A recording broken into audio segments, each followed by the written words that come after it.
afternoon. My name is Jennifer, and I will be your conference operator today. At this time, I would like to welcome everyone to the Electronic Arts Third Quarter 2017. In terms of the Battlefield 1 extra content, we're just getting going on our extra content plan. Our first DLC ships in March, the end of March. There's virtually no revenue this year for that. That'll all come next year. So I'll give you a better sense of the attach and the revenue associated with that when we do guidance. But we're very excited about the potential because we have such an engaged and large consumer base playing the game. We will look to DLC, MTX, and many different methods for people to continue to enjoy the game and deepen their experience. We'll tell you more about that in the months to come. All right, thank you. Your next question comes from the line of Brian Fitzgerald with Jefferies. Thanks, guys. Maybe a couple quick ones. The new Bioware game, I think you mentioned it was action and adventure in the description. Is that an RPG game, we should assume, coming from Bioware's history? And then, we may have missed this, but is that owned IP or will that be royalty-bearing licensed IP? So it's action adventure, not RPG. So what we're starting to see more and more in game genre is kind of genre melding, which is great components of a number of different genres really kind of coming together into single games. And so when you think about this game, you should be thinking about the great RPG character development and storyline progression that Bioware is known for, but in a world of greater action and greater adventure, which is growing to be, one of the larger categories in games. It will be a wholly owned IP. We're very excited about it. We'll share more in the year to come. Thank you, Andrew. Your next question comes from the line of Justin Post with Merrill Lynch. Great, thank you. Blake, you did a really good job kind of guiding the units for Battlefield and Titanfall. I wonder, just to help us think about how big those were and digital potential, if you can give us any sense of how many units have sold through or just the number of players in Battlefield. Andrew, you got Battlefront coming next year. You've mentioned a lot of new features in a single-player campaign. Can we think about that growing versus the first one? Just wondering what your thoughts there. And then last one, Blake, on Ultimate Team. I think the last update was $500 million or so. I just wondered if you could give us any thoughts on the size of revenue this fiscal year. Thank you. Yeah, so let me hit the first two, and then I'll let Andrew jump in, or the first and the last one. The units, we're going to actually spend less time talking about units going forward in the future for one real simple thing, which is the business is becoming far less important around units sold. We're very excited. We sold more units than we expected to sell in Battlefield, and we sold less units than we expected in Titanfall. The Battlefield units are on track to be one of the biggest titles in the shooter market in the world, and we're very excited about that.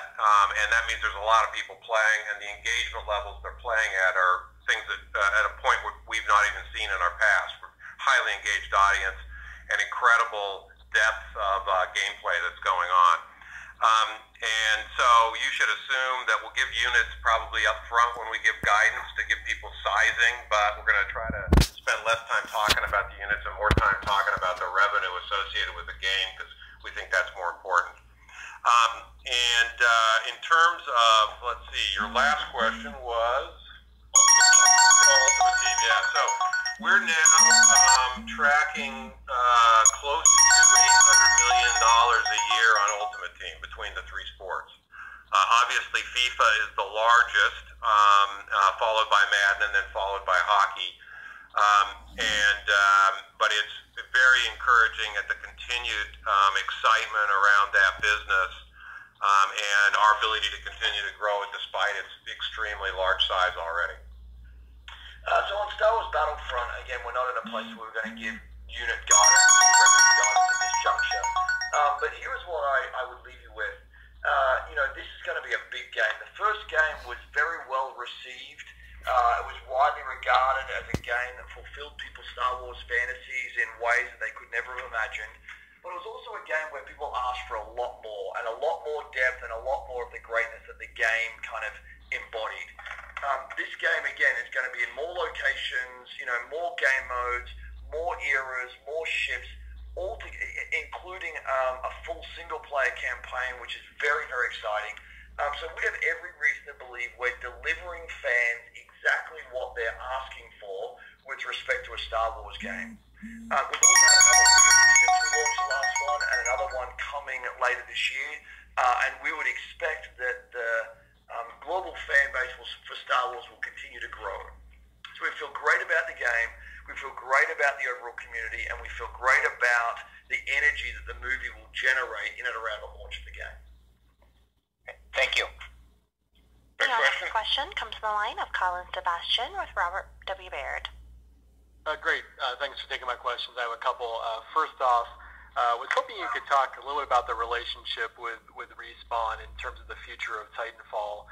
Sounds like from your comments, Andrew, that there will be a future sequel. And then secondly, was hoping you could address the level of support for the Nintendo Switch, if there's been any change since the last call in terms of our R&D commitments and titles in development. Thank you. So we have a great relationship with Respawn. I was actually down there with them recently, spending time. We're very excited about Titanfall 2. We think that game is going to sell for a really long time. As we said in the prepared remarks, it's one of the highest rated shooters of the generation.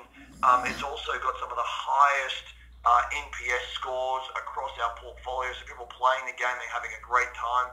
We remain committed to that relationship. We remain committed to Titanfall, and we look forward to doing a lot more with Titanfall 2 over the years to come. Okay, and Nintendo Switch? And the Nintendo Switch, no change.